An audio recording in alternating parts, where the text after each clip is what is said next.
Here.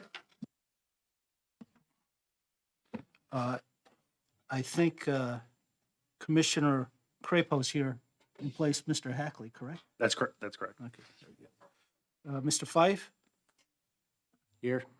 Mr. Mayberry? Here. Representative Davis, Here. Representative Willett, Present. Commissioner Gorman, Here. Representative Tierney, Here. Mr. Levesque, Here. Mr. Phelps, Here. Mr. Murphy, Here. Mr. Brady, clerk here, and Senator Roachford apparently is literally right down the road. So, All right, thank you. We have a quorum. I need an approval for the minutes of April 17th. Is there any discussion? I have a second. Any discussion, please? No? All those in favor? Aye. Opposed? Minutes are approved. We have a guest speaker, Jacob Rhodes. He's with the firm Cleveland Waters and Bass. He's here to talk to us about timber tax, a little bit about our constitution, and just to bring everybody up to speed on what timber tax actually is, why it was brought about, a little history of it, and how it affects this commission. So thank you for being here. Chairman, Yes. may I was just curious on the whether Mr. Rhodes reached out to the commission to make this presentation, or we reached No, out to I him? was looking or- for an attorney that could explain to us what timber tax actually is. Okay, And so I'm sure he'll explain his background and connection a little bit. Then, Yes. so thank you. Yeah, thank you. Thank you. So as Representative Davis just said, my name is Jacob Rhodes with Cleveland Waters and Bass. I'm an associate attorney at that firm, and I've done some research just in my general practice on the timber tax and diving into the history and the how it came about. So to just give a little bit of background on New Hampshire taxation and how we got to the present day. Back in the early or late 1600s, 1700s, before the Revolutionary War, taxation was significantly different than it is today. It wasn't based on like real property, which is our main taxation system now. It was based on polls, so just a general tax per adult, and then on stuff like farmland and farm animals, so like cows and all the stuff you expect to tax in an agricultural society. That started to change after the Revolutionary War. We started to focus more on a taxation system of real estate taxation, not on a more what was sort of an income-based taxation system. And it all came to a head with a case called French v. Town of Lyme. And in that case, back in 1913, that case held that timber is part of real property and that it's supposed to be taxed as part of that real property. So the value of that timber is included in just the typical land valuation. And this makes sense given New Hampshire's history with timber, which New Hampshire has treated timber historically differently than other states. Since the early 1800s, we've treated timber for legal purposes as part of real property. So I don't know if any of you are aware of the thing called the Statute of Frauds. That's a statute from 1700s, 1800s that requires certain agreements to be in writing. So one of those agreements is for the sale of real property. And as interpreting that statute, the court, several early court cases in the early to mid 1800s in New Hampshire held that timber was real property and was subject to the statute of frauds. So if you wanted to transfer your timber rights, you would have to put the agreement in writing and it couldn't just be an oral agreement. So that's kind of how we tracked, with timber starting out as part of real property, and then it tracks that it would be treated as part of real property for taxation purposes. This led to the unfortunate result that timber being taxed as real property incentivized landowners to just clear cut their property so they wouldn't increase their taxes. And that really came to a head in 1949 when we passed in the 40s when we passed a constitutional amendment to allow for the taxation of timber differently than real property. And as part of that, let me just grab one of my notes.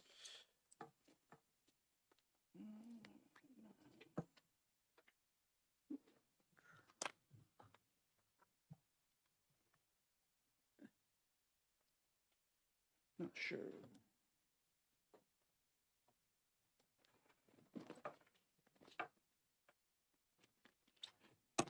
I had the original statute, but I'm not sure where it went right now. But the original statute laid out the purpose of the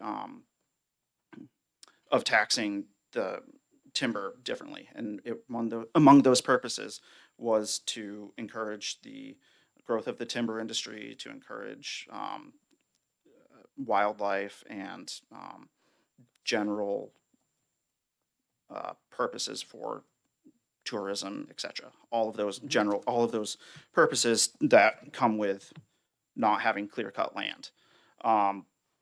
And that worked. We went from an agricultural society in the 1800s with mostly farmland to now having 80-something% of the state covered in forest. So the timber tax was enormously successful in helping achieve those goals. But as part of that deal, the towns were going to lose quite a bit of revenue from including timber in the taxable estate. So what the legislature originally did was they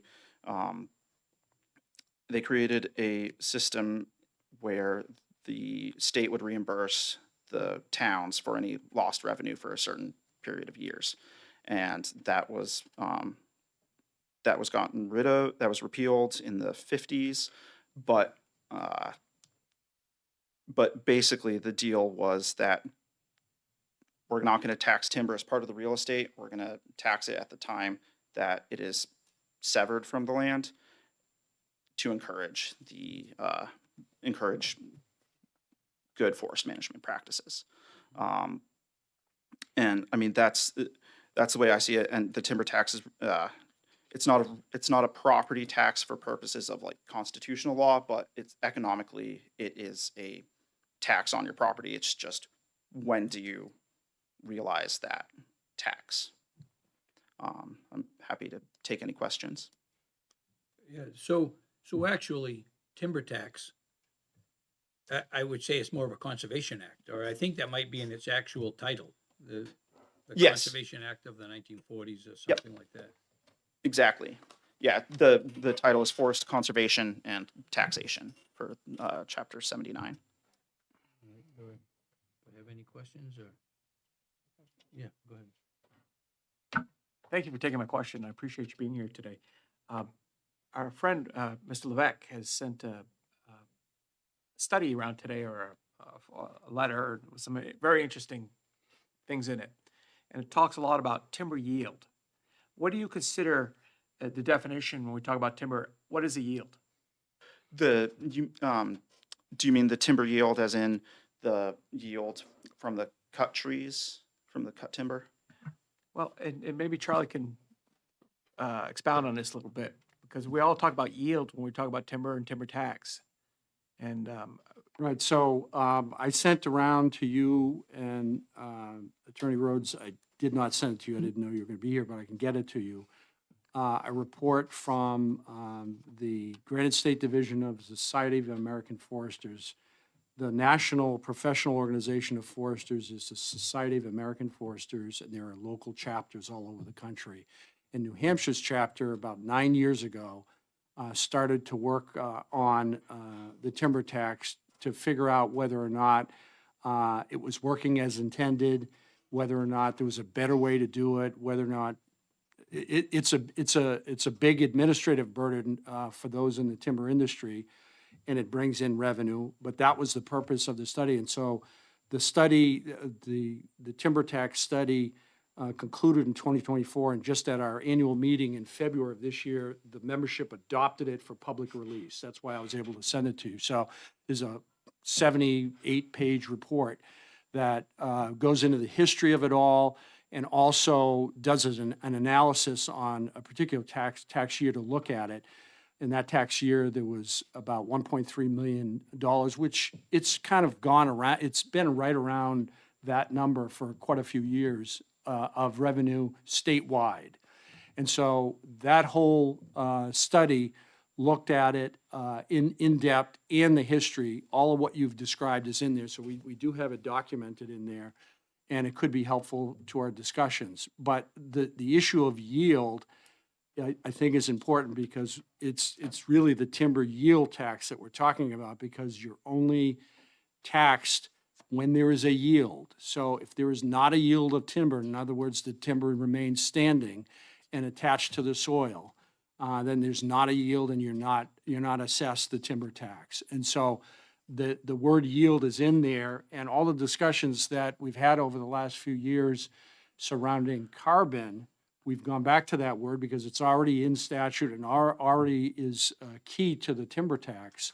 And so when we've talked about carbon with all the bills that have been filed, we've talked about yield in the same way with carbon as we have with timber. That's why I think it's relevant to the discussion. But again, as the statute was intended, when there is a yield, meaning the timber, then that's when it's taxed. But make sure we all understand that it's not an income tax, and one of the real good reasons why it's not is that you do not pay a tax on the actual income you receive from the yield or the severing of those trees and selling them. You don't pay a tax on that. You pay a tax based on data that Department of Revenue Administration collects quarterly of the marketplace, and then local assessing officials then take that data, which says a white pine saw log is going for X number of dollars per board feet or per 1,000 board feet. And the local assessing officials use that as guidance to figure out how much you're going to be taxed. So you file a report of cut when the cut is done, because you file an intent to cut when you intend to cut timber. And then when you're done cutting, you file a report to the local assessing officials. And based on that actual yield, it's all itemized in the report of cut. The local assessing officials takes the average data that DRA develops and then applies those data to the timber that you actually cut and received income from. But the town and nobody knows what income you actually got from that timber. Case in point, I had a timber sale, and this has happened more recently. I had a very small timber sale 2 years ago where the landowner actually received $0 for the timber because it was so small, and as part of it, we developed a very permanent landing, so there was cost to the logger. The local assessing officials tax that timber, even though the landowner receives $0 for that timber, right? So it's based on the yield and based on average prices that DRA collects as part of a market survey. And so the yield is critical to the discussion, and it's really part and parcel and very important in the timber yield tax, as we like to call it. Yeah, thank you, Charlie. That's Yep. probably the best explanation I've heard of that. Seriously. The concerns I have, and my numbers may be off a little. I believe there's like 211 towns in New Hampshire out of 234-ish that receive some form of timber tax. And so I would like to see, I mean, this is, we may have varying opinions here, but I would like to see carbon sequestration follow in line with timber harvesting as part of whichever yield you decide to do, you pay the timber tax. Keeps the towns whole. The downside of carbon sequestration, and this is just my opinion, is that although there's still maybe some cutting going on, it's reduced greatly. And that will affect the timber industry, the loggers and the truckers and the sawmills, the wood product industry. So that's why the bills I brought up, that's why this commission was formed, because of that question. And I think in its basic form, with your explanation, Mr. Rhodes, is that at its core, it's property tax we're talking about. It's not, as Charlie said, it's not income tax. It's not sales tax. It's a form of property tax, and it's a way that we do it in New Hampshire. We've been doing it with harvesting timber since the 40s, and we're the second most forested state in the union behind Maine per capita, and we're like 80-something% forested. And I think we're managing with the way our foresters are managing our forests. They're doing a pretty damn good job. I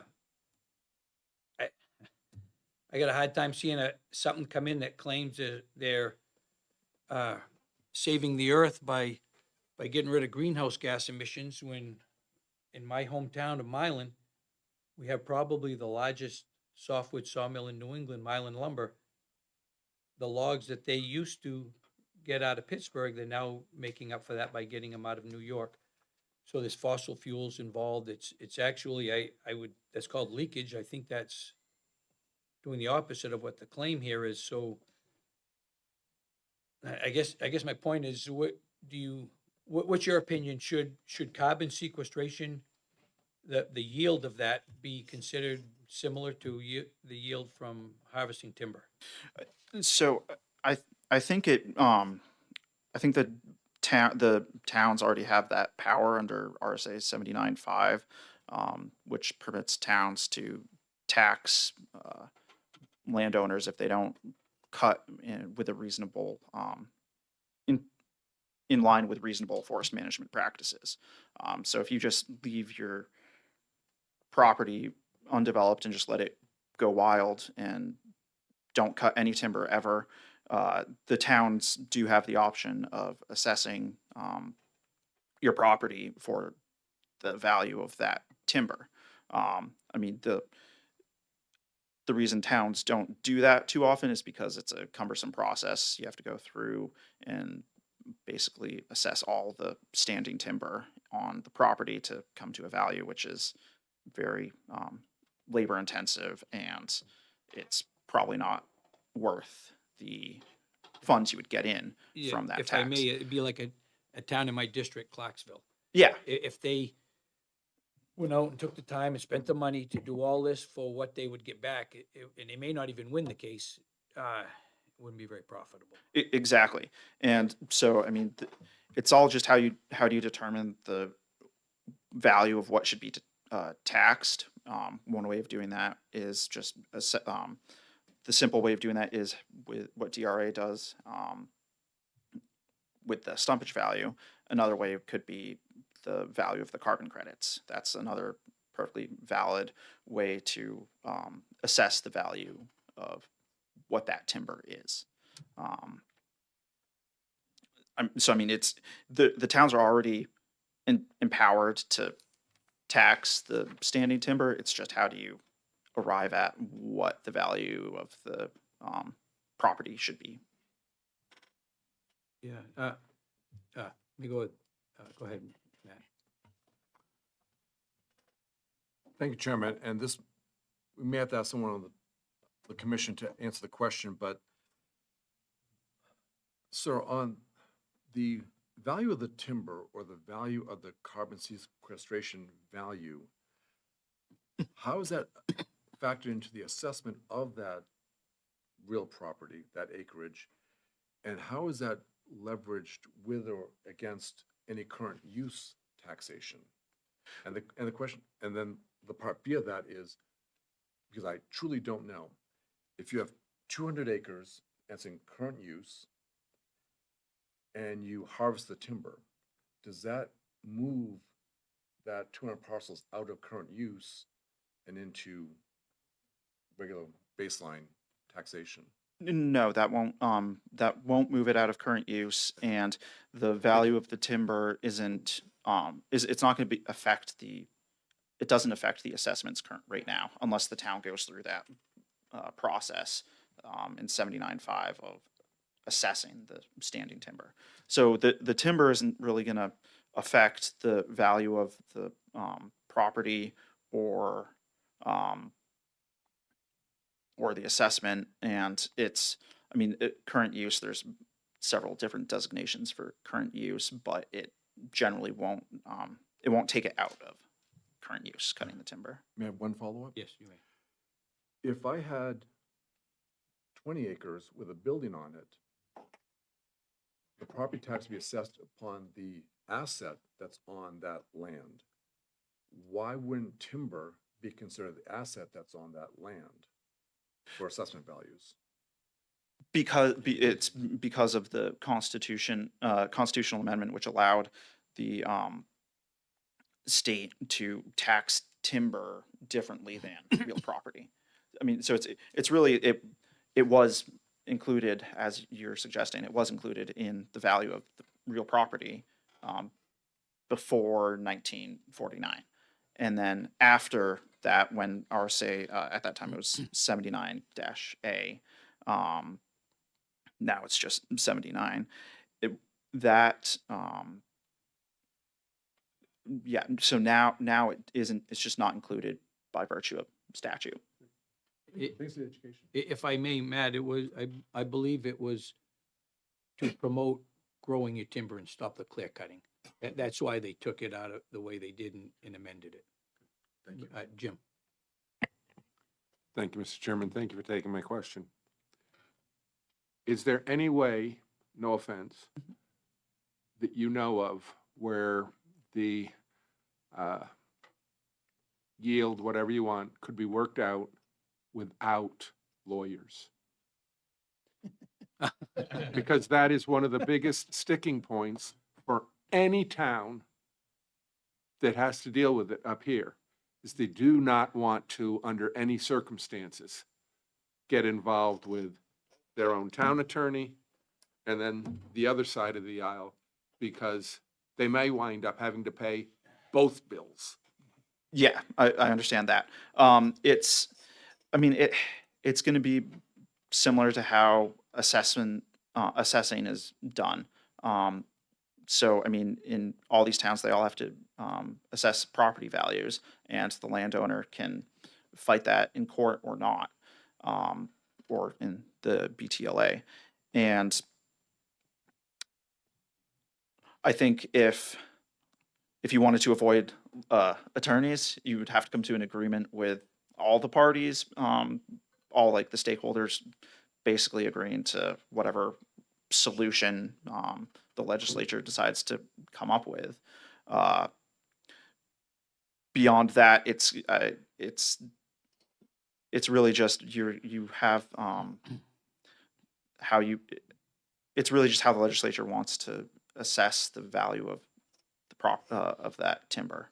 I mean, there's ways to do it with assessing, and then there's also ways to do it just by the carbon sequestration valuation. Which right now, Yeah. which right now is private information between the property owner and whoever the heck is buying the credits. That's not public. Well, neither is your timber harvest. I mean, I would think it would be done the same way with privacy. You don't need to know the monetary value of their deal. You don't need to know that, but of course you get the amount that you're going to, and it's done publicly at a select board meeting, what the tax is for Arnie Davis on his woodlot and. Yeah, well, that's right, yeah.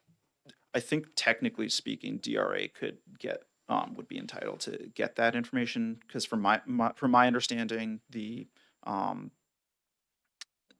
carbon sequestration credits are 99 or longer agreements, 99 years or longer. And under DRA rules, if you're transferring, you're effectively transferring timber rights to through the sale of these leases. I haven't seen the leases personally, but that's my understanding is they're 99 years, and technically under DRA rules, that would be a taxable transfer of real property. Under the, what'd you say, fraud statutes? No, under DRA rules, a lease for 99 years or more is a taxable transfer Okay. of real Thank you. property. Yeah, Jennifer, would you like to weigh in on that at all, or? Yeah, so we don't currently have the ability to do something similar to the survey that we do for purposes of valuing saw logs. And one of the challenges with trying to do a comparable program for carbon sequestration would be trying to decide what data we would use to create the equivalent of stumpage value for carbon sequestration credits. And I think there was some testimony the last meeting about what organizations track that data. It did seem like it was very proprietary. If you wanted us to have the ability to access it, I think we have to subscribe to the service that would track the information. That was my takeaway from that testimony last week or Right. last month. Yeah. Thank you. Thank you. Charlie, you had your hand up. Yes, thank you. The issue around this has actually already been put in bill form. Some of you clearly know this, but Jennifer Ramsey and some folks from DRA put together a bill that would treat carbon exactly like timber. It had language in there in a process that would be similar to how timber is treated now in terms of developing market data rather than proprietary sale data in order to have the ability to assess a tax on that average carbon price. So at some point in time, I hope that amendment or that bill comes out because it never got introduced into the general code. When I got to the Senate, obviously the feeling was that this needed to be looked at further, but that amendment was available, and it's a really good amendment to look at. I think in a future meeting we ought to dig through that to understand it. But the tough nut to crack there is, as Jennifer said, with timber, it's a lot easier because they essentially survey loggers and foresters in New Hampshire, mostly foresters. DRA does every quarter. And we put actual prices down that were paid. We don't say who got that money or how much was in a timber sale, but for the individual products, well, that's what the survey does. A similar survey could be done with carbon prices, but it's not going to be as easy. Right now, there are a couple of nonprofits that do their own survey work of all carbon sales. And remember, when we're talking about forest carbon, that is a subset of all carbon that's traded, right? It's not, it is the probably the major part of carbon, but there are other carbon projects that are non-timber related that get traded as well. So we would need to drill down into the forest carbon part of the marketplace. There are nonprofits that survey every year now on that score, and particularly in the non-regulated market.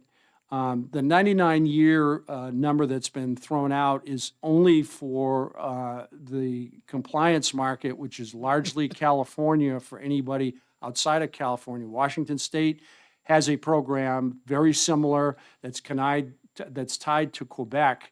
And the three of them are the compliance market essentially in the United States. Those are 99-year contracts. We're not going to see any more of those in New Hampshire. The Connecticut Lakes Project is part of that. I think there's one other in the registry that is part of that. But everything we're going to see is not going to be in the compliance market. It's going to be in that voluntary market. And those traditionally are 40-year or less contracts. So it makes it a little bit different. But that private market, that voluntary market, is surveyed heavily. And general data, I have it because there's one organization in particular called Ecosystem Marketplace that surveys every single year worldwide. And we have that market data, and it's broken down by forest carbon projects, wind projects, other renewable energy projects. So we have some data there, but it's not the nitpicky data that you need to subscribe to in these paid services in order to get very specific data that might be necessary to do it. But I think it's very possible to do a similar process to what is done now under the timber yield tax for carbon with a little bit of work. But at some point in time, hopefully, the bill that Jennifer drafted for several of you comes out here so we can really look at it, because I think it was really well done. And if ultimately this commission heads down that path, I think that's what we start to work with in order to try to develop a recommendation coming out of the commission. But there is data that's out there, just not as easy to be had, I think, as the timber data that we now collect. I got one thing, Chris, and I'll call on you. So, yeah, Representative Willett and myself and Charlie were involved with DRA, and this was for, actually, this commission was from House Bill 123, and that's what you're talking about. We got it through the House, but the Senate turned it into a study commission. But you didn't get that bill, Yes. the revamped bill through the House. It was the previous one, the one that got redone where I'm assuming, Jennifer, DRA was reasonably comfortable with that version. Never got introduced and is not the version that passed the House. It never saw the light of day. So that's still out there, and it's quite a bit different than the version you got through the House that ultimately the Senate turned into this. But the DRA was not comfortable with the version. I don't want to speak for you, but I know you said that. We're not comfortable with a bunch of the parts of the bill that actually made it through the House. Hence, you did a bunch more work on it, and I still have that version of it that they were comfortable. So I think if we were going to start to look at that, that's the version we should Well, we'll look bring at. that up at one of the Yeah. future All meetings. right. Thank you, Mr. Chairman. Yes, so timber tax was introduced in the 40s. Conservation Act, in my opinion, it should have been called timber tax relief, because it was tax relief to the landowners. And it's almost like the towns lost revenue. So who makes it up? The rest of the town folk have to make up that difference until there's a yield. And that's how they pay back that subsidy, when there's a yield on the timber. I don't see the difference. A yield is a yield, but I have a friend who's the president of the Timber Owners Association. He couldn't be here today. I spoke with him yesterday, and we had a conversation, and he told me there's a group that's looking to get rid of the timber tax, get rid of it altogether. I don't know if you can answer this, but if that was ever to happen, would we go back to the old way, pre-timber tax, the way our Constitution is set up, and then the assessing officials come out every year, whether you harvest it or not? And I believe there are ways today where they didn't have in the 40s, that they can pretty accurately assess that standing timber. And then, I mean, it would be grossly more than they would be paying on any yield for carbon. Would that be, in your opinion, how you think it would go back to? I'd have to double check the rest of the assessing and taxation statutes, but absent any other express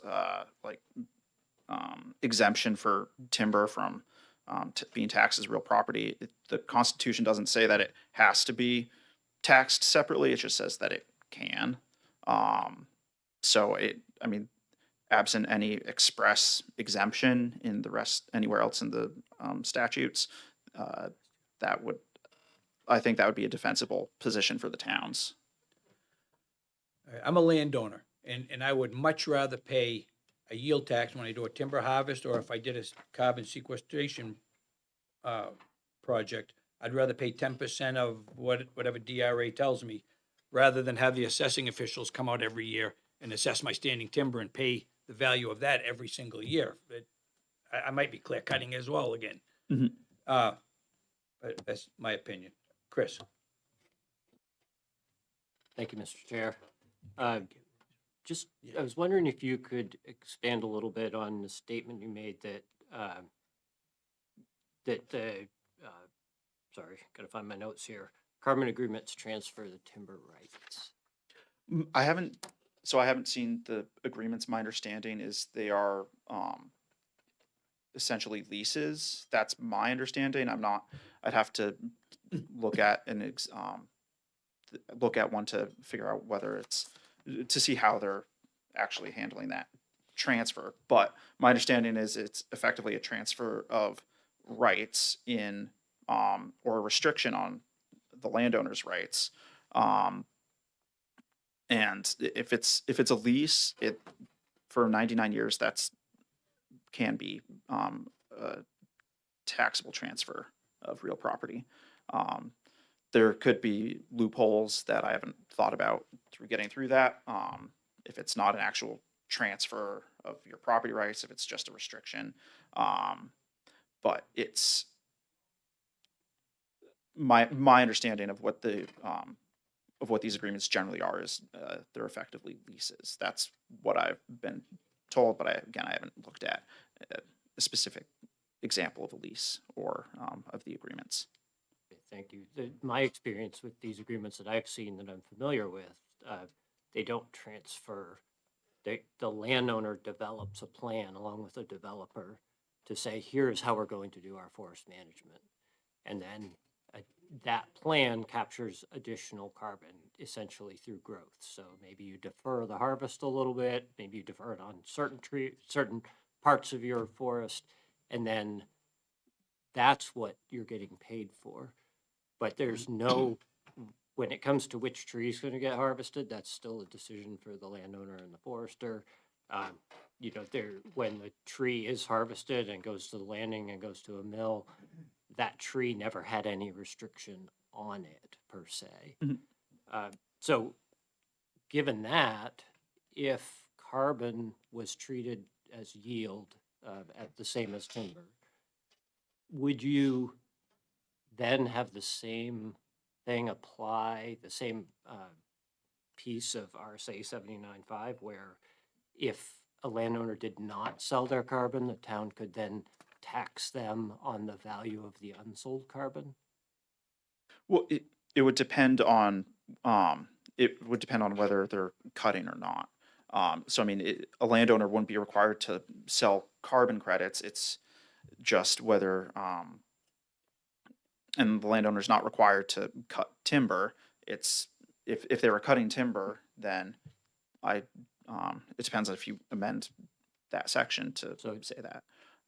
But if you're not doing anything with the property, you're just letting the timber grow forever and not doing anything, it would be treated under, or the municipalities could use 79.5 to realize that tax. So in your opinion, if a landowner is harvesting timber, they would not then need to pay the tax on the carbon agreement they have? I would say it would depend on how much timber they're harvesting and whether it's under 79.5 at least, whether it's unreasonably, whether the town has been unreasonably deprived of revenue because of the failure of an owner to cut standing wood. So if you've been cutting and managing the forest to take out 70,000 cords a year, and you drop down to 10,000, I think that would create a very good argument for a municipality to tax on those, on the standing wood and timber that should be cut in theory. So to Representative Tierney's question, this sounds like something that would be ripe for a lot of attorneys and foresters and expert witnesses deciding, expensive attorneys deciding whether that timber should have been cut and the value and all of that. Like, it isn't a very simple process necessarily just to try to roll it into this piece of statute. I mean, I think the simple process it's just all in how you value what the timber should be. It's really how you value the timber. And again, this was kind of a compromise the state made to avoid clear cutting. I've got a question, Mr. Rhodes. Thank you. Well, go ahead, Dave. I got one after. Thank you, Mr. Chairman. I know I'm late, but I've got some questions here.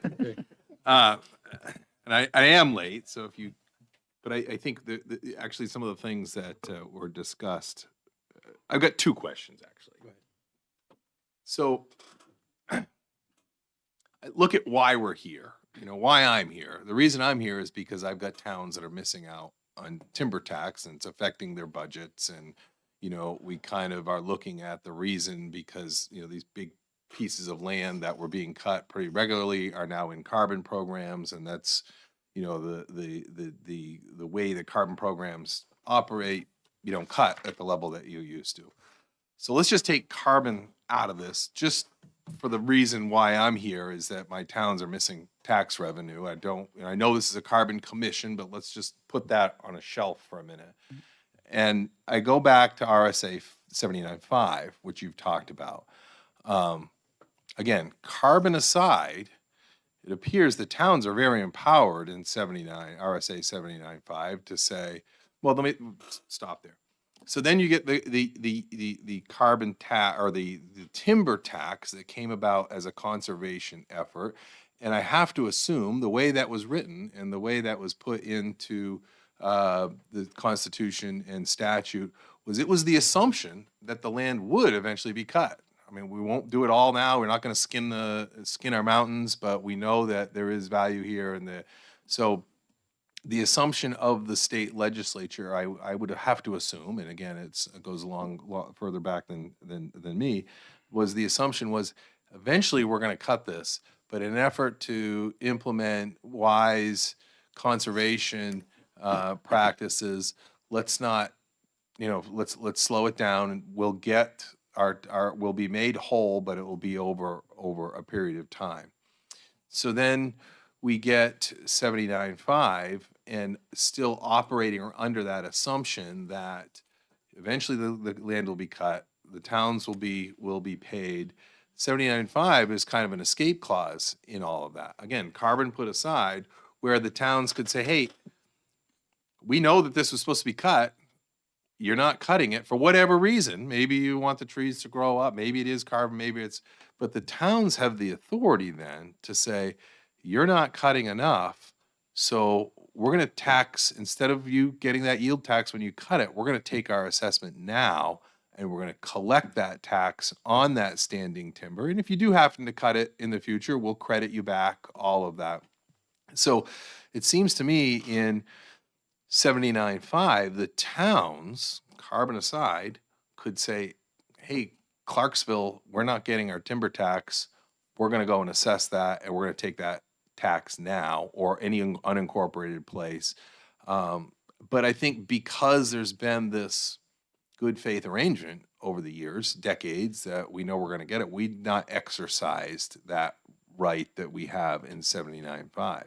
It would appear to me in 79.5 that these towns that are missing out on timber tax could go out and assess standing timber today and get that tax payment now, knowing that eventually it will be cut and not have to credit that back in the future.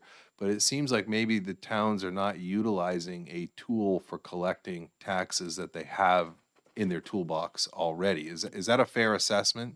Yes, I believe there's only been one or two towns that have done it in the last 10 or so years. It's generally, like I said, it's a more cumbersome process. It is cumbersome, and I think And the chairman. I do think they have the authority to do that. Right, and it is cumbersome. We know it's cumbersome. I mean, it's but I think, I'm not a forester. We've got foresters here that could probably say I'm crazy, but I think I would have to assume advances in technology that we have probably could make a step in that much differently than it was 70 years ago. I would assume so. Okay. And to your point on what the legislature intended, we don't have to assume what they intended. They wrote it in the original version of the statute. the declaration of policy, it said, it says, it is further designed to provide a continuous sustained yield of wood and timber for New Hampshire wood using industries and to stabilize employment in those industries. There's a whole long description of the policy and the purpose of the statute, but it is part of that policy is to provide for that continuous sustained yield of wood and timber. So again, carbon aside, put that on the shelf for a minute. There's nothing stopping Pittsburgh or Clarksville or Burbank's location to put out an RFP and say, let's assess our standing timber and we'll, we're not getting the yield that we have gotten over the last several years. Let's put out an RFP for an assessment and go and do that. And it looks like, looking at 79.5, it's heavily weighted towards the town's prerogative, their opinion, whether or not they're getting the yield, not the other party. Yes, yeah, I would agree. And then once it's assessed, then if the landowner disagrees, we'd have to. And there's your lawyers, right? Yep, there's the lawyers. Yep, there's the lawyers. Thank you. And then my second question. Yeah. You touched on something just a minute ago that I want to go back to. The difference between a 99-year contract versus a 100-year contract. I think there's a it's difference 99 there. versus 98. In New Okay. Hampshire, 99. It's generally 99 or more. So what is, I mean, if you could expound on that again, if you talked about it before I got here, I apologize, but what implications does that differentiation between a 98 and a 99 have on taxation? So that's really for the real estate transfer tax purposes. A 99-year lease or longer is typically treated as a transfer of your real estate rights. So that's a taxable event, and DRA, you're supposed to treat it as if it's a property transfer and pay the tax on that property transfer. It's for 98 years, it's not treated as a taxable transfer, or 98 years or less. But it's an open question of whether a lease for 40 years to cut timber is a transfer of property rights that would be subject to the real estate transfer tax. It's not clear in the statute or the rules whether that would be the case. So if I'm hearing this correctly, a 99-year lease is different than a 98-year lease in that a 99-year lease would be subject to real estate transfer tax. Yes, yeah, for any transfer of any property rights. A 98-year lease is not treated as a transfer. For other, like a 98-year lease for like your house or just to farm or something like that. It's an open question of whether a transfer of a 98-year lease on timber is a taxable transfer. It's not clear in the statute or the rules Okay. whether that is the case or not. But you are essentially right. Okay, so now that gives me, I catch things here. So now Ms. Ramsey said something about that, and I just wondered if you could, did you comment on what he had said previously about that? I may have missed that. I think the question was on whether or not under our rules, we could utilize that RET statute to get discovery of the equivalent of stumpage value. I didn't comment on his understanding of how RET applies, but I do agree with the description. The RET statute that tax applies to any transfer of an interest in real estate. And with respect to these agreements that we've been talking about in this commission, I have not seen one. We have received some referrals and been asked questions about whether or not these transactions would be subject to RET. And the answer is we have to look at those agreements on a case-by-case basis. If they transfer an interest in real estate, they should be subject to RET. If they do not, they should not. And that is an open legal question currently. Okay, how do we close that loop? Well, I think what we are doing is when we receive an indication that somebody believes rent should have been paid and has not, we're going through our ordinary process, which we do have the ability to engage in audit activity or have informal conversations with people, and we get those referrals often from the county registrars. So, so taking them on a case-by-case basis is, I think, the correct way to continue to proceed, subject to this committee's determination that there's a different policy. All right. Yeah, but under current statute, that's what we're doing. Thank you. Thank you, Mr. Chairman. It was worth the wait. I got my questions answered. All right. Thank you. I just have one thing, then I've got a few other questions here. So we're talking about property tax. It basically, value of standing timber. And I'm getting to something that before Senator Rochford spoke, there was a conversation going on. So the standing timber has actually, in my opinion, has two values. It has the timber value when it's harvested and you've got the yield there. And while they're doing a carbon project, there's another yield and another value. So if this is a property tax, wouldn't both apply to the value of that standing timber? It has a larger value now because it has more than just the timber value, it has the carbon value. And it would be only paid at yields. But why, when I had House Bill 123 in, I was told that was double taxation. Well, if you're making two yields on that same timber, why would you not tax those yields at each time? Am I thinking incorrectly? I don't see that as double taxation. What I actually see is you're getting a break on current use. Right now, there's no taxation on carbon sequestration, even though there is a yield, so you're getting a break on the yield tax. And you're not paying the value of that standing timber because timber tax has allowed you to avoid that. So you're getting three breaks on that property and the rest of the town folk are subsidizing your land now. So that's where I'm confused. I think it's not really double taxation. It's really just a component of the valuation. That's the way I'm looking at it. It's being able to put forest land into these carbon tax credit programs. That does provide another source of value for the forest and another way of determining the value of the standing timber that's on that property.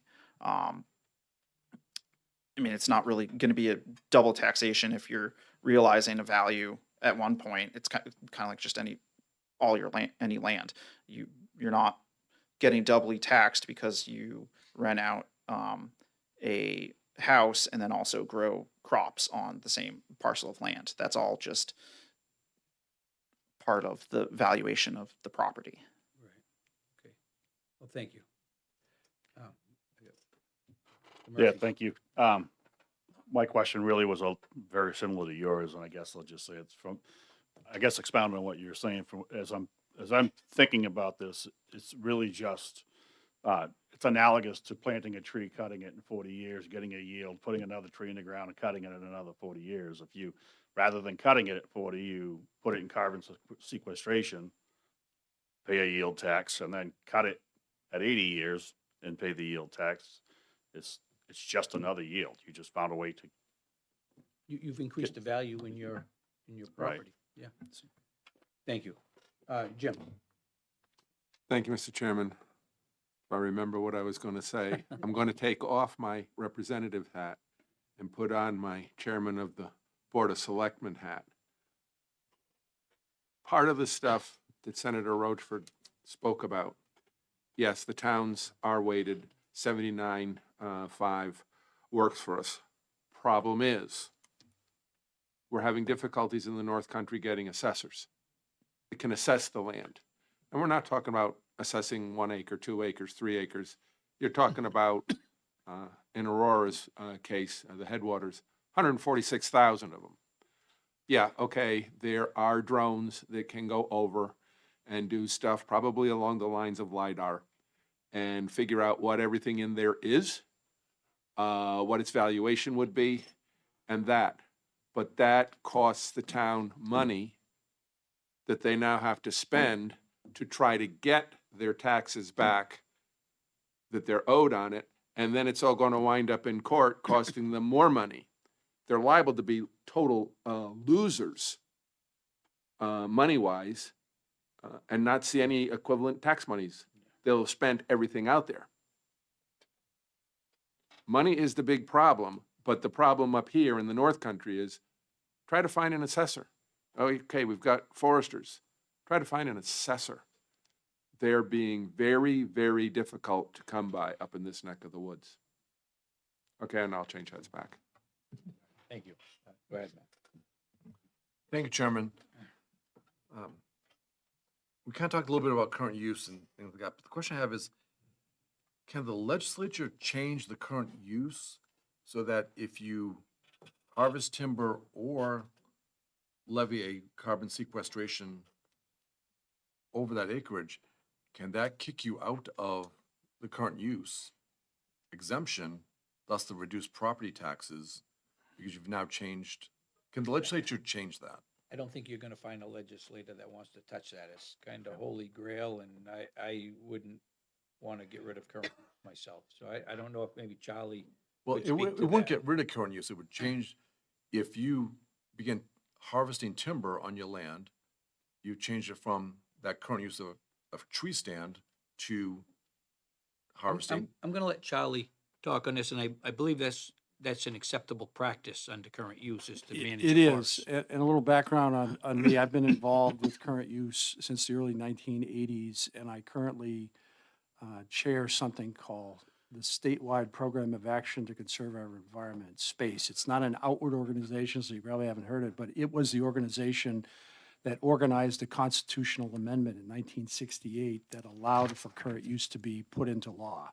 So this organization still exists, and so I've spent a lot of time working on current use. Current use in New Hampshire works a little differently than some other states. Current use in New Hampshire, it's right in the preamble of the statute under 79, is an open space law. It does not require agriculture or forestry, but it allows it. So it works differently in Maine, for instance, next door. Under tree growth, you're expected to harvest timber. You get a plan, you got to follow it. Same thing in Vermont. Here, you don't have to do that. But if you choose to do that, there are rules in administrative rules under the current use board that say how you can go about doing that. And so it's certainly allowed under the statute. It's not required, and it's frankly expected under the statute to both grow agricultural crops and timber crops. And so that has been the case since the first law passed in 1973. And if I may, Charlie, with a follow-up, does that law address carbon sequestration? It Or does- is it just for the crops and? Right. It does not, I know, so there is a adjunct board called the Current Use Board in statute that's attached to DRA, has its own rulemaking authority. And they are this year looking into whether they should do something with the administrative rules relative to carbon. They have not done it yet, but they're aware of it. I did a carbon presentation for that board a couple years ago, and they may or may not do anything about it. You know, it comes down to how prevalent this use of this new market is. And because we have the statute that these gentlemen put in place that requires the registry, that was a great thing because we really have a sense of scale in New Hampshire, and Maine now has a registry that followed New Hampshire's. So we have a scale of how much of this is going on. The reality is there is not a lot of it going on. We have the big one, Aurora. We're all familiar with that, and that's where this all came from. But the fact is, there are not a lot of properties in. We have 188,000 acres, if I've got the number right, or something like that, Director Hackley. It's in that ballpark. Yeah, it's pushing 190. 190. Yeah, so that's all we have for land under carbon programs. And it's not like growing by leaps and bounds. It's hardly growing at all in terms of acreage, right? So whether the current use board will put something in rule relative to this, I don't think they have a gun to their head because it's not out of control. It's not a huge a part of the state, but they are certainly looking at it at this point, I know. Thank you. Thank you, Chairman. Yes, I'll get to you, Chris, 1 minute. Go ahead, Representative Willett. Thank you. So I'll come back to my question. as we've gone through a lot of information.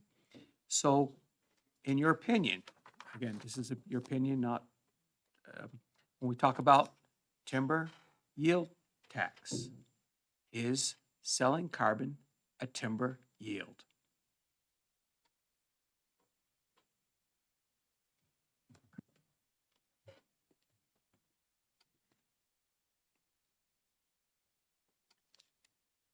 I mean, are you asking, is it economically a yield, or is it under the law a yield? Well, in the way I understand 79.5, basically, when there is a yield from your timber, you pay a tax to the town, timber tax. What's the difference with that and getting a yield from carbon?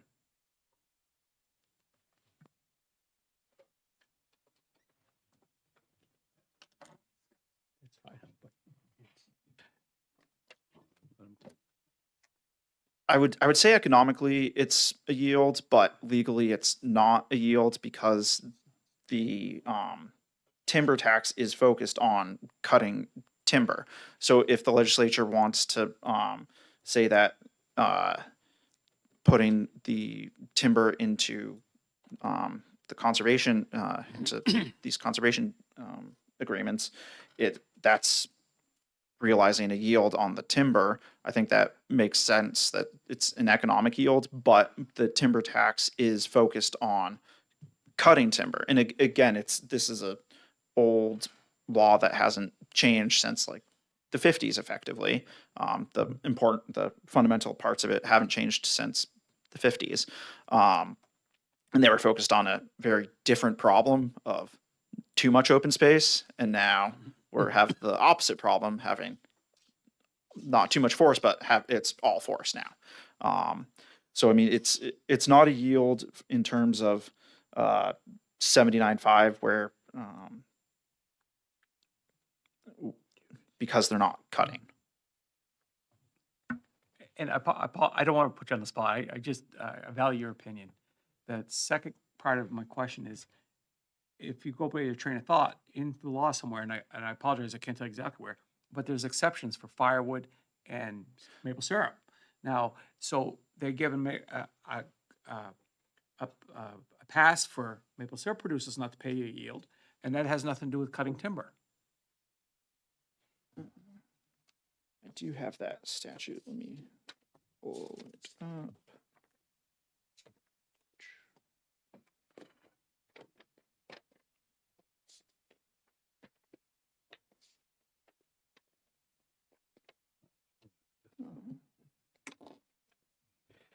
I know what statute you're talking about. It's it also exempts it's essentially trees that are crops, and that's really how that's kind of how other states have historically treated timber as a crop, not part of the real estate, and that's kind of how we're here, because New Hampshire historically has just treated timber as the real estate, regardless if you're intending to cut it or not. It's part of the real estate, and you need to pay a value on that. And with the maple syrup and the other like ornamental trees, like Christmas trees, those aren't subject to the timber tax because the legislature decided to treat them as more of a crop, instead of that produces a value beyond just the wood, the value of the wood, or the use of the wood as wood. So would you think that in 1940 something, it was a yield tax on timber harvesting and not carbon sequestration, because at that time, carbon sequestration was probably as foreign as walking on the moon. So I'm just saying, that may be the reason it wasn't in there. I don't know, but what's your thoughts on that?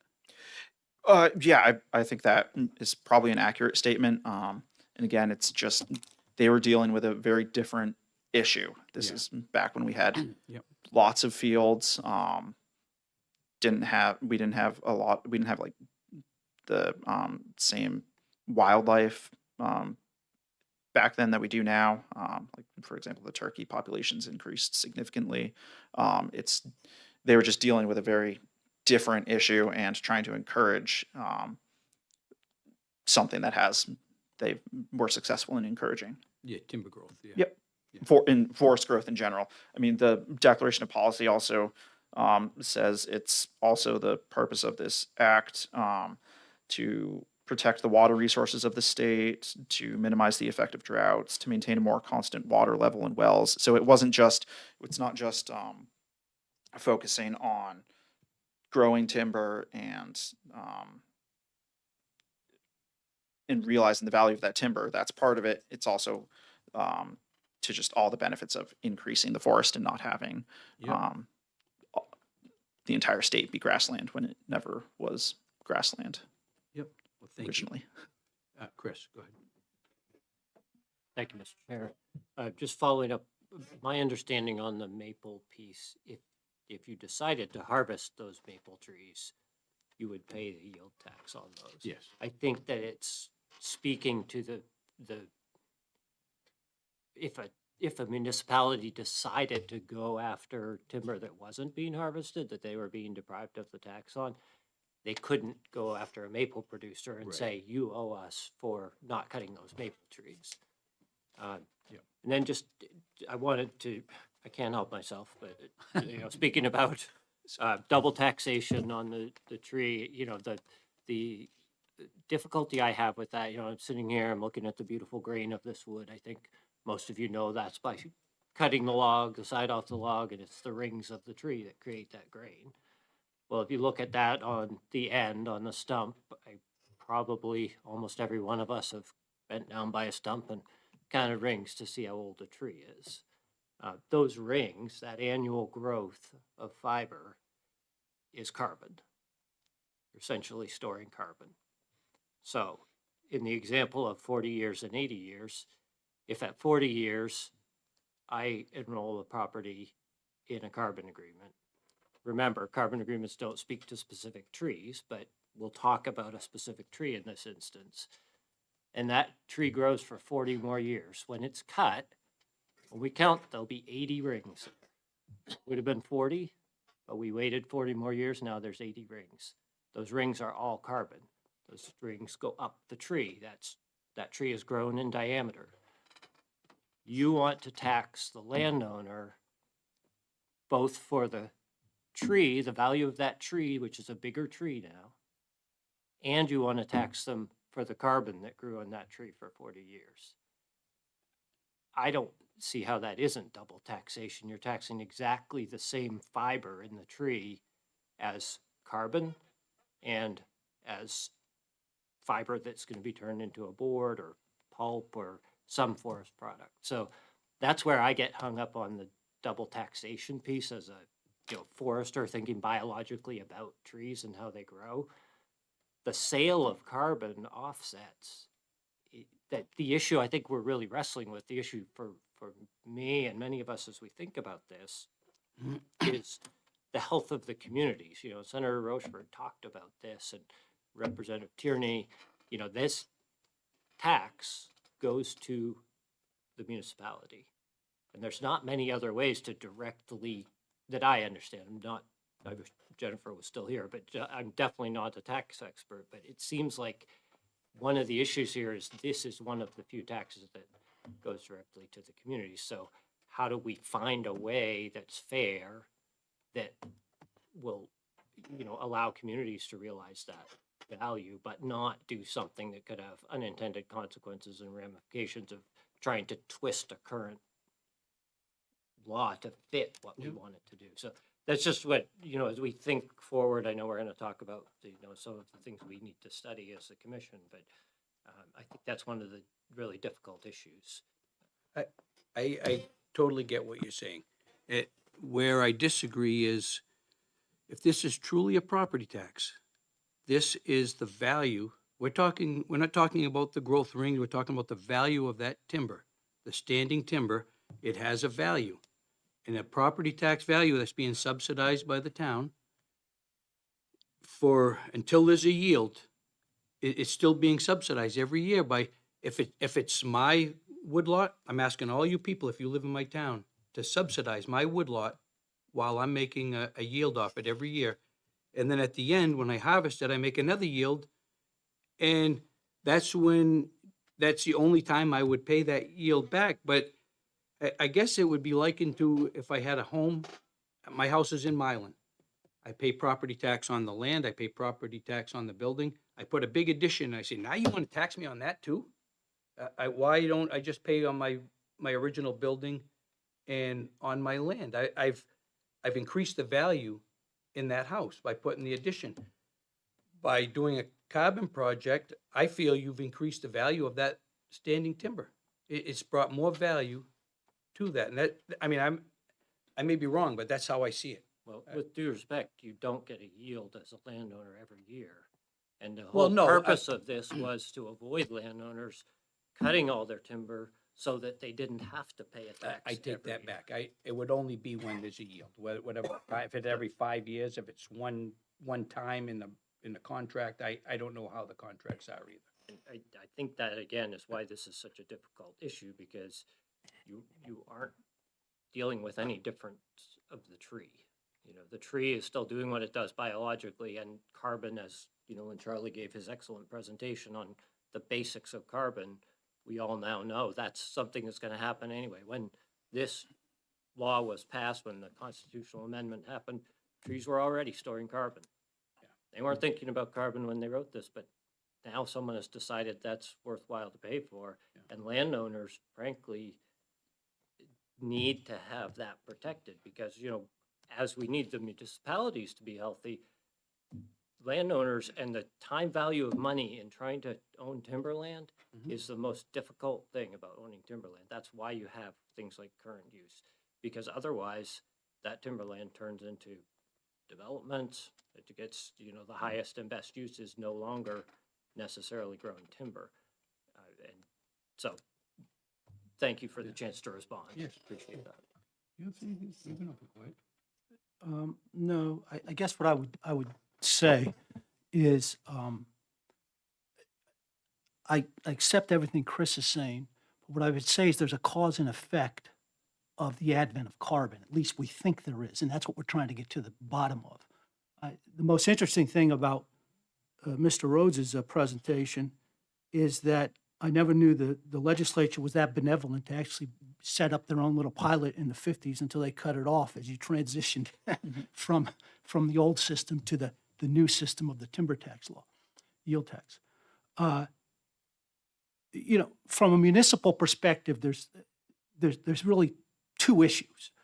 There's the overarching issue of you have a 75-year history, and yes, there's been advent in forest management or whatever as we've progressed, but you could kind of understood the life cycle and the revenue life cycle as well of that, so to speak, okay?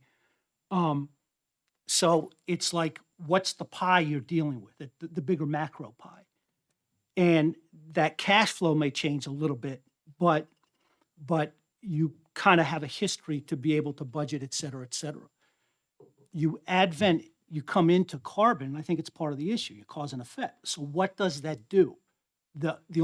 What's very clear after listening to this for the last, I don't know how many sessions we've had, is that, and Chris, you've been very consistent with it.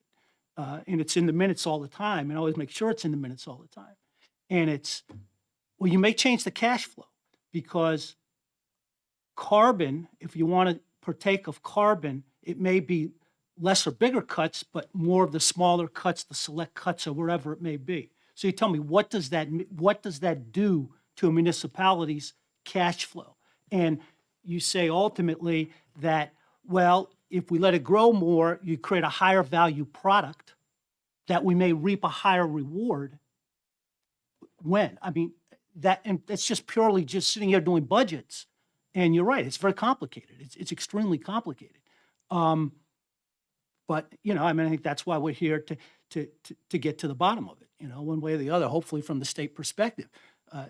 And Charlie's right. You know, I always remember the first time when I was in the legislature, when I was in the Commerce Committee, and Don Flanders, I think it was, Don Flanders was on the committee. I love Don. And Don said to me, he says, Mark, just remember, you're going to see everybody's going to come in here and want to legislate every problem away. I'm very cognizant of that, actually. I really am. You know, that you can't make Still a. trying to. Yeah, I know. Well, believe it's worse than ever. Okay, they want to make the perfect world. Politicians will never make the perfect world. That's for sure. So, with that said, I mean, you know, it's. I think all of this is. And Charlie, we've been talking about this. I think we're starting to get some type of. You know, I don't know. We're paring this down a little bit. Okay. Chris is sitting there, I believe, as the de facto position. This is double taxation, and we don't want to be taxed on it. And you'll make the money up through higher value products, whatever it may be down the road. And from a municipal perspective, that's not good enough. I don't think it is double taxation, one. But two, I always said to you, we could be totally agnostic about carbon. I could care less about carbon. Just give us our cut so you don't mess up our municipal revenues and move on. And you do the carbon, you do whatever, landowner, you do whatever you want to do. You do carbon, you cut, you do whatever. Just agnostic about it. But you're making it so maybe we can't be agnostic about it. That's why we're here.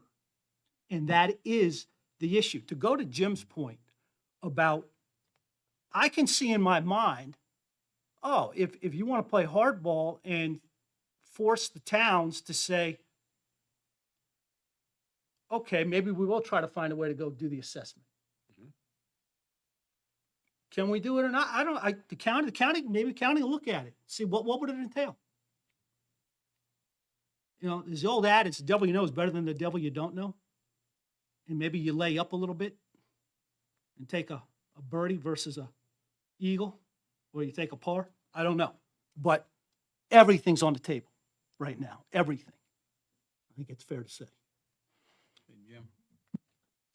You said you wanted to put an addition on your property in Milan, and now you're complaining that they're going to tax you on that. That's very similar to Chris's point about his tree growing, not cutting after 40 years. 40 years later, it's a bigger tree and all that sort of stuff. But in 3 years, because you didn't pay your taxes on the addition you put on your house, I can take your house as the town for non-payment of taxes, and I can sell it to somebody else who will pay their taxes. I can't do that to his tree. Not in the same way, because his growth period is much larger. So it's similar, but it's not exactly similar, which is good, but it's not double taxation, because you're spending money the same as he did to put his addition on. You're spending money to keep your woods, your forest growing and doing all it needs to. But you're making now more money off of it, more yield off of it. And the only ones suffering are the communities, because they're not getting their timber tax, their timber yield, whatever, off of that property, because you're pushing it out 40 years. You're pushing it out 80 years if you renew automatically right off the bat, which there's nothing that says you can't do that. You could push it out indefinitely, 40-year contract, 40-year contract, 40-year contract, 40-year contract. At that time, the tree's darn near close to dead. Normal forestry. Some of the older ones, yeah, okay, they may be able to live longer, but the newer stuff that's being planted, I don't think they can grow for 200, 240, 400 years. They'd be rotted away so bad inside, there'll be no timber yield off of them at all. My opinion. We have something else that I'd like to talk to. I promised Charlie we'd get to it. It's the items that we're supposed to study on this commission. So if anybody has something different, let me know. But if we're starting to get redundant a little bit here, I'd like to move on and let Mr. Rhodes get off the hot seat there. Thank you. All right. Well, thank you very much for coming in. I appreciate that.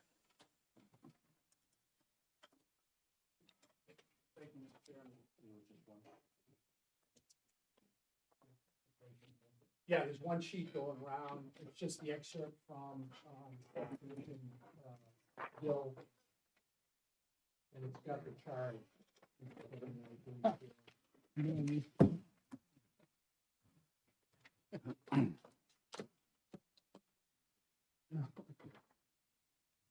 So we've got 8 items here that we're tasked to study. There's a couple of them, I believe, that we're never gonna have the information on. Do you agree that? I do, and that's partly why I wanted to make sure we go down the list, because this is the charge to the commission, regardless of what we've been doing. This is what the bill says we're supposed to report on ultimately with the final report.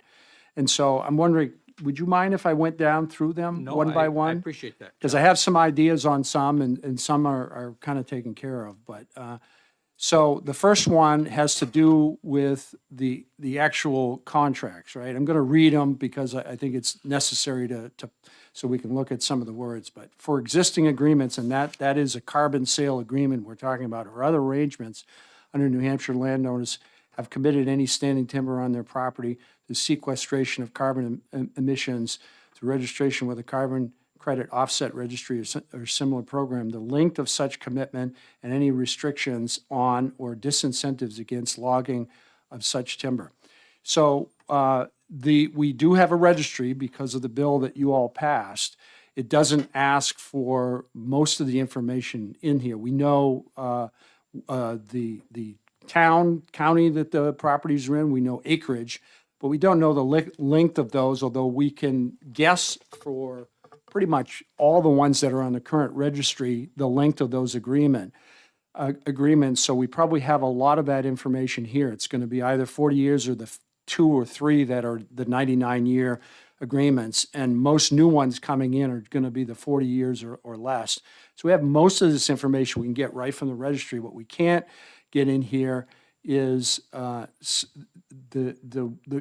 any restrictions or disincentives against logging of such timber. We're not going to see those agreements, right? So we can't actually do that part of it. So it's something we're just going to have to leave off in the report because we can't do it. But we probably can dig in to the existing registry to do a bunch of what Roman 1 says we have to do, I would say. I agree. All right, can I move? Do you think, sorry, do you think that the type of project would be a little bit of a surrogate for that? If it's a improved forest management project, that we could say that at least allows for timber harvesting? Yeah, but they don't all. For the small landowners, there are some contracts where the landowner has agreed not to cut any timber during the contract period that are on the list currently. And particularly remember the first speaker we had, not the last meeting, but the one before, the Family Forest Carbon Program. They have 2 options, one where you can harvest some timber and the other one where you harvest no timber. And so we know for a fact that some of those are of that variety. And so there are a few. It's not a lot of acres in New Hampshire. You know, I mean, it's a small amount of acreage. So we can glean something from that. But beyond that, we can't get into the details unless we had the agreements. And we're not going to get those. Those are proprietary contracts. So the second one, the state and Charlie? local tax impact of committing New Hampshire forest tracts to carbon sequestration. Remember, DRA. Yep. He's got one question. Okay. Yep. On the first point, use Aurora as an example. We know how much they used to cut. So if suddenly they stop, or now any entity stopped cutting, we would know that that's got to be in that contract if they're not doing the cutting any longer off of their property. So Yeah, I wish it were cutting that simple, history but and that's, everything else. yeah, that's actually not correct. And here's why. Okay. In the income that comes over the time period, from the annual net growth because trees grow, some die, we have what we call the annual net growth. So we actually know how much that is, and we know how much of that is carbon equivalent. So the landowner doesn't have to sell all that as carbon. And in the case of Aurora, they make a choice how much they want to cut as timber out of that net yield and how much they want to sell as carbon. And the contract does not require them, in virtually all cases except for the Family Forest Carbon Program, does not require them to sell it all. They could tomorrow just cut that whole net as timber if they chose to do so. So the contracts are flexible in giving the landowners the right out of that annual net growth, whether they want to sell it as carbon or cut it as timber, or sell some carbon and cut timber, which is what Aurora is doing now. They're doing both of those things. So the contracts don't really do that, except for, again, Family Forest Carbon Program, because they've got an option where you are committing to not cut any timber. In that case, that's a guarantee. But most of the other ones, you're able to harvest some timber, and you can make those decisions as you go along. So I've got a question for you, Charlie. If somebody decides to take that net growth, put it all into carbon, that raises their baseline though, is that correct? So their baseline of carbon has to remain the same, that, Well, this it gets a little more complicated. So if you remember from my presentation, again, Family Forest Carbon Program doesn't do this because they actually pay you to do certain things or not do certain things. They don't actually pay for your carbon, even though they own it. All the other programs that we've heard from, at the time that you sign a contract, you can get a slug of money for the standing carbon that existed and grew before the carbon contract, right? But most of what's going on is that annual net growth after you sign the carbon. But that's a one-time payment.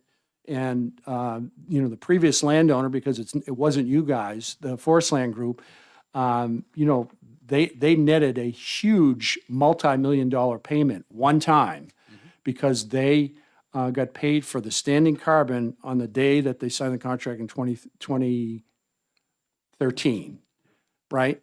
And so that happened one time. And that contract, as a result, mandated that over the length of the 99 years, they had to maintain at least that much carbon on the landscape, right? that's their baseline. Yeah, but there's a different baseline that these programs use, and that's why I didn't want to confuse it. Okay. That's the baseline you're talking about, but there's a different baseline. So in that case, as long as they maintain that over time, they don't have to sell any more carbon the whole 99 years if they choose not to. But if they do, they can't sell more carbon than that level that they sold the first time, right? They're not going to get paid twice for the carbon from that standing timber. There is another thing called baseline, and that is virtually all of these projects are under the improved forest management sector, and I gave you three when I did my presentation.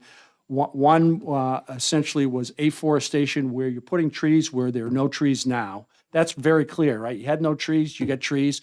Everything that comes after that is net growth, right? For the purposes of selling carbon. Then you had the second kind, which is essentially a property is going to be developed and all trees are going to get stripped off. It's going to be turned into a non-forest property. That's a second kind of program. Not many of those have happened. Very complicated to figure out whether something was actually going to get stripped completely. And so that means most of the projects are into this improved forest management, which says you're going to do something different than you have been doing. And here's the baseline we're going to be using that says you're going to be doing more than this. And it's not really different than what you used to do. It's some other baseline. So most of the baselines that are used to say that we're not going to pay you for business as usual, right? We're going to pay you for more than that. They're based on something called the Forest Inventory and Analysis. We call it FIA. This is a national program of the USDA Forest Service where plots are measured for every approximately 6,000 acres of forest in the whole country.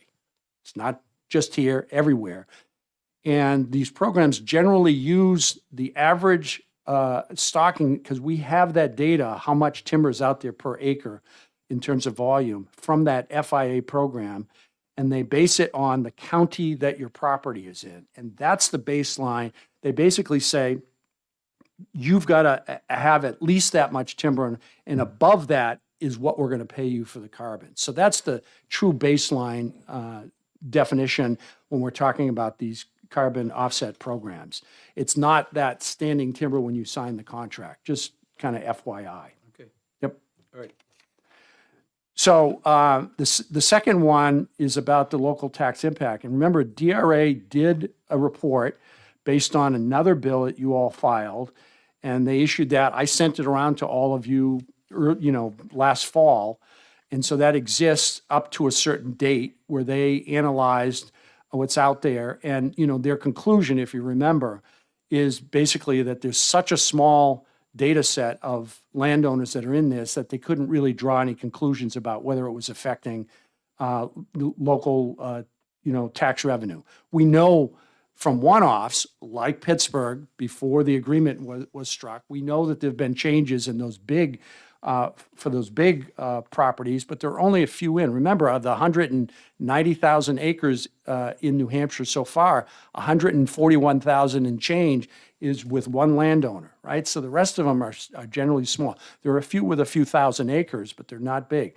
My point is that I think the only information that we're going to have is going to be that report. It's going to be a little dated by the time we're done our work, but it did a really good analysis of what was out there at the time, which was probably a year and a half ago when they finalized the report. So we do have that. I'm not sure we really need to do anything more on that unless y'all want to, but I don't know how you would accomplish it anyway, since we don't have staff and we don't have budget to do these things. So, so the first two, we've got some pretty good information to work off of. Roman 3, whether the state's current system of taxation fairly and proportionally taxes transactions, et cetera. That's what we've been discussing today, and that's really a policy discussion that this group needs to have, right? Essentially agree on something, or there be a sort of a majority report and a minority on that issue, and there may be. But I don't think that's a research issue. Again, correct me and challenge me if I'm wrong about these. I'm just trying to get a handle on how we're going to do these things.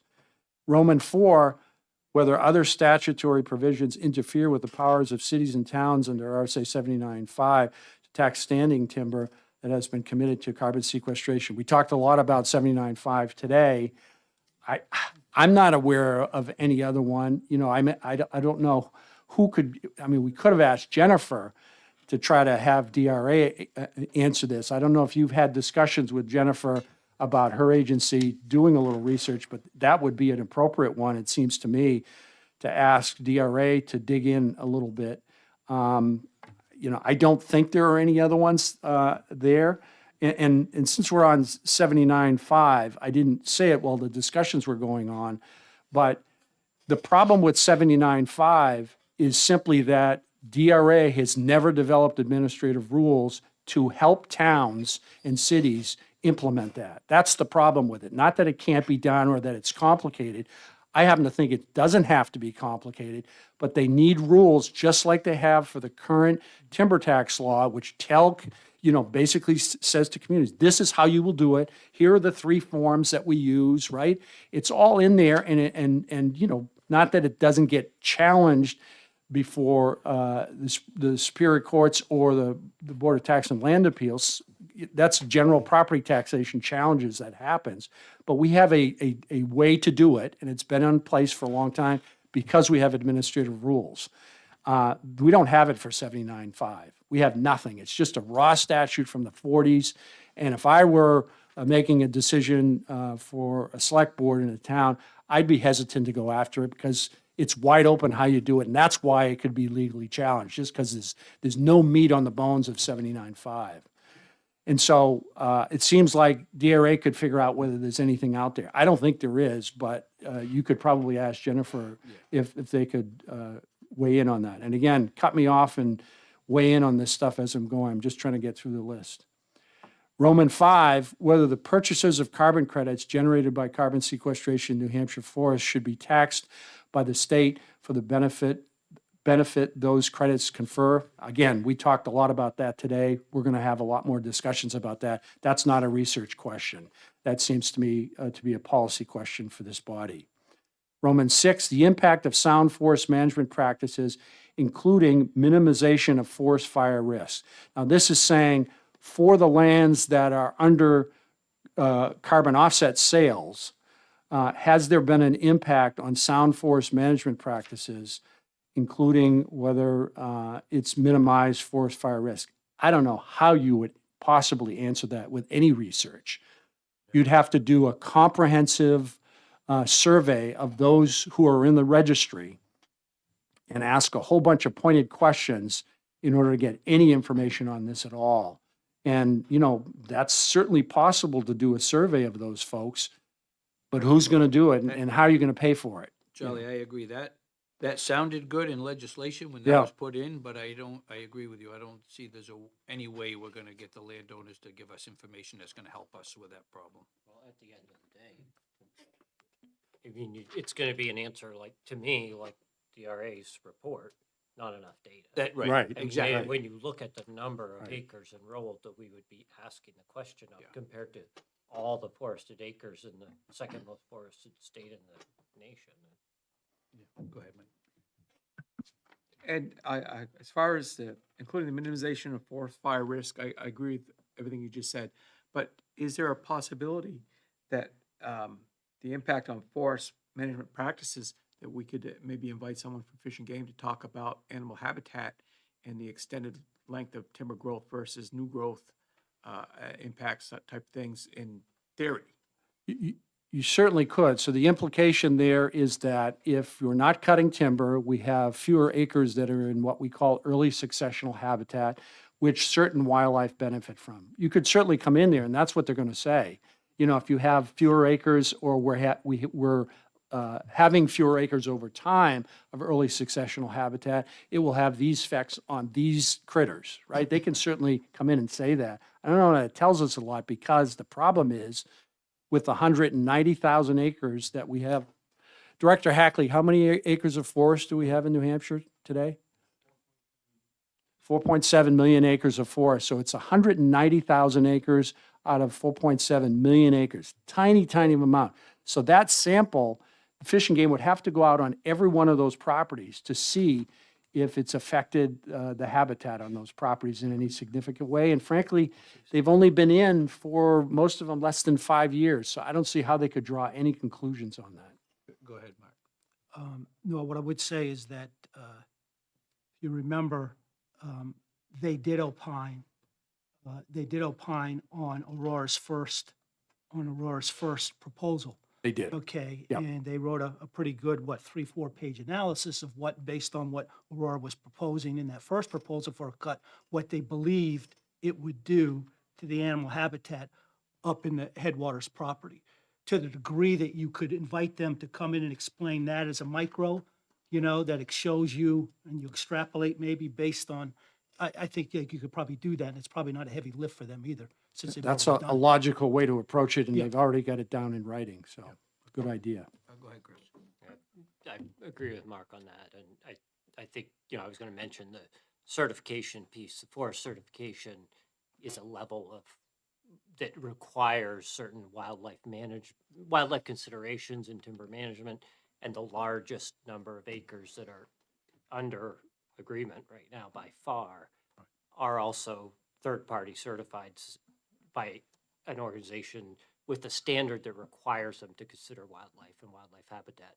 So the logical outcome from that is they're gonna have a higher bar than most landowners on how they consider wildlife habitat. I think it's a great idea, though. Yeah, I think we can get a session out of, for that, so I agree. Let me see one other thing. Yeah, go ahead. And just one other thing on the fire risk, and it's not, I think part of that came from, you know, University of Colorado Boulder had done some analysis, I want to say 3 years ago now. I don't know what it is, maybe 3 years ago, on the implications of carbon to potentially fire, I believe is what it was. And specifically, they got into the financial component about states should maybe start to look at having deeper insurance pools or whatever it may be. That's, and I'm not saying we go there. I'm not saying we go there, but that I think is part of why that was partly put in there. But there has been discussion nationally on that. Go ahead, Jim. Number 6, one of the reasons also put in there was, do any of the contracts, the carbon contracts that the landowners are signing, do they have any rules in there as to what the forestry procedures will be? And are they New Hampshire's rules, or are they California's rules, or are they Washington's rules? And since we don't have access to the contracts, That's a little bit hard to know, but that was one of the big things. We do not want to follow California's rules because in 20 years, we'll probably have no forests left because they'll all burn to the ground. That's what California does with their forests. So generally, to answer that question, I think Chris started talking about that, which is generally on, again, let's think about our registry of 190,000 acres. Virtually all of those landowners in that list either are certified to a third-party system. The two main ones are the Sustainable Forestry Initiative, or SFI, or the Forest Stewardship Council, FSC. They've been around since the 1990s. We have the standards. We could bring them in here and we could dig through. You could see what they require of the landowners. The smaller landowners might be under Tree Farm, which is another certification program, much less detailed set of requirements, but it's pretty thorough in and of itself. And then only in a few cases on that list where the landowners have made a choice not to harvest any timber, do the carbon programs allow them not to be certified. There are only a few that are on the list that are in that category. So generally, certainly the vast majority of that 190,000 acres is covered by these certification programs. We have their standards. We can bring them in. We could amend or rather have an addendum to the committee reports with those standards if we want, right? To say that most of them are covered by that. So I think we can have some information that's useful to understand that addresses that. They're not going to be California requirements. They're going to be these global standards that are out there and have been for a while. That's what those organizations say. But are those organizations listed in the contracts that they're going to follow those rules? Yes. Because as long as, Oh, yeah. if they're there, because otherwise the contract might be the boss that would control everything. Right, right. There's probably a combination of things, Okay. including certification required and some other requirements that are relative to forest management. But they're all going to require that certification, again, unless they've chosen not to harvest any timber. And only a few on that list are in that category. So we have some pretty good background information on that. Roman 7, the impact of New Hampshire's, I'm sorry, Charlie, to jump in, but just thinking on the fly here, which is dangerous. The standards, the carbon standards, what am I trying to say? Standards? Is it standards? Anyway, they each have requirements within those. And I think we might be able to look at what a landowner is, or a developer is required to show they're considering it when they want to enroll, say, on, if they want to be listed on the American Carbon Registry, or what each of those registries has requirements. And I don't know if those are public. yes, they are. So- The protocols, they're all available and we can look at that as well. I'm talking about. That might be beneficial to this discussion yeah. about forest practices, would be to say, what does the protocol require? If we could all together look at that, because the protocols they tend to be non-prescriptive. So they're going to say, and that's one of the reasons third-party certification fits well, is because you can say, under our third-party certification, we do this. And so that might be Sure. also worth adding to that list, is look at the protocols for a couple of these. more Get major ready to ones. do a lot of reading, because there's a lot of words in all these things we just talked about, the certification programs and the protocols. But we have access to all of those, and they are apply and are relevant. So Roman 7, the impact on New Hampshire's logging industry. I've had the discussion with Chris, because Chris is here representing the New Hampshire Timberland Owners Association, which is the only organization in New Hampshire that represents loggers. And I've asked Chris whether NHTOA would consider doing a survey of loggers. It's the only way you're going to get at finding out whether at least the logging industry feels that there are impacts on that industry. Short of that, we have no information on whether it is. It's all speculative. It's all one-off. So it has to be some kind of systematic survey. And so I would ask you, Chris, because we've talked about it a little bit before, whether or not that's possible. I think it would be possible. I think we would probably want to include the next one in there, which is number 8, the industry.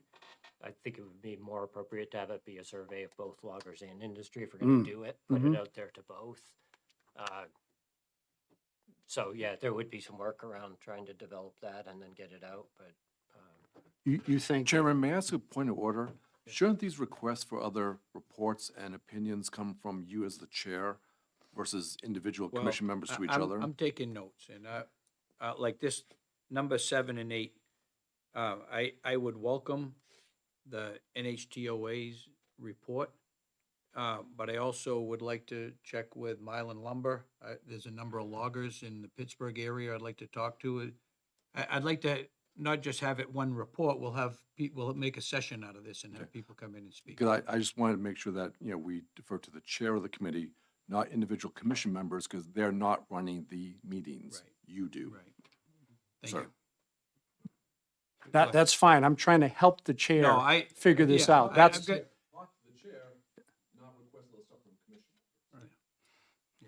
Thank you.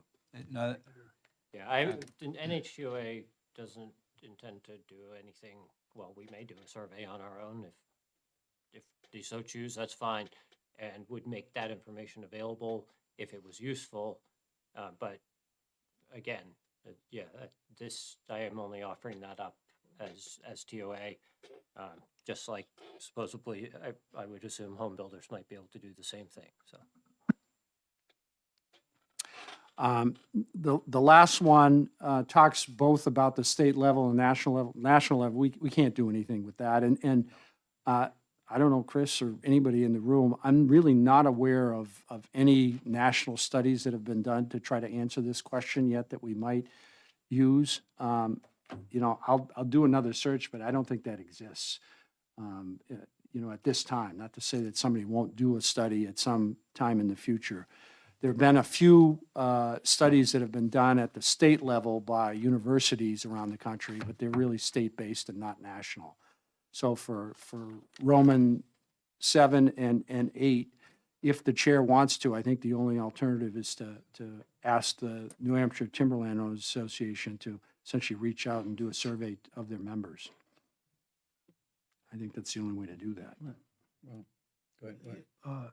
I guess what I would say is, concerning that they have opposed us on some of this, it's kind of like, I would say, I don't know. I have reservations about that.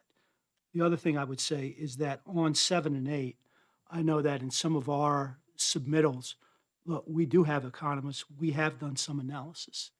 And I would like to be able to, I think there should be a discussion, and we can figure out who we want to bring in on what the state thinks the economic analysis is now, i.e. just get some, you got some UNA, I don't know.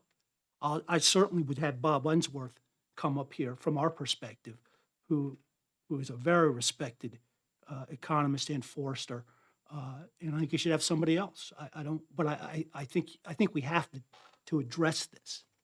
Okay, and I don't think it's as simple as, well, we'll let the Timberland Owners Association do a survey and we're all done. No. Well, why not make it, I mean, if you do any of those other methods, which are legitimate methods, they're anecdotal. If you get an individual in here and that individual shares his or her opinion, that's fine, that's useful for the commission, but it is anecdotal. It's not the industry as wide. This is talking about the logging industry and the timber industry as a whole. And so we have to weigh what an individual would say or something that's an industry-wide data set. With all due respect, Charlie, and I respect you, to say that they're the definitive voice for the industry, no, let me finish. That's the implication unless. No, I'm you haven't let me misinterpreting. finish, but I'll finish after No, you. go ahead. No, go ahead then. No, we control the survey. I'm saying I will work with them to come up with a survey instrument, bring it here, and you all approve it before it goes out. Okay. They would be fine with that because it has to be developed anyways, and they if they agree to do it, they're going to only do it if you agree that it's going to be useful, because they're not going to waste their time because we're asking them to do something that costs, right? And we're not going to pay them. So we can do it that way if you want, and I'd agree to lead that if the chair wants me to to lead that discussion back to the organization and develop an instrument and bring it here for all of you to say, no, we don't like that, we don't like this, that's a biased question, so that you know you've approved the instrument that goes out. I mean, what the members answer and whether NH2A coaches them on their answers, we can't control that. But they're the only ones that have the database of who these people are. And that's kind of my point is, if the New Hampshire TOA would share their database with us, then we could create the survey or how we want to do it. But to run it through a private organization that has stake in the process, I don't think it's a smart thing to do. Well, that's fine, because they're not going to share that. You know, no private organization would share their membership list, so they're not going to do that. So we can do it anecdotally. I think it's much less effective than having the full data set, or at least having reached out to the full data set, but that is another way to try to get at these questions. It's fine. If we don't do the survey, that means I don't have to do this work, so that's fine. Fine with me. So, next order of business. Thank you, Charlie, for that. Are there any new business, any other business?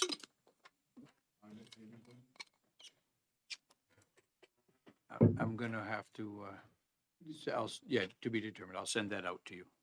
I should have had that on there, sorry. And we've used up our 2 hours. Can I get a motion to adjourn? All those in favor? Aye.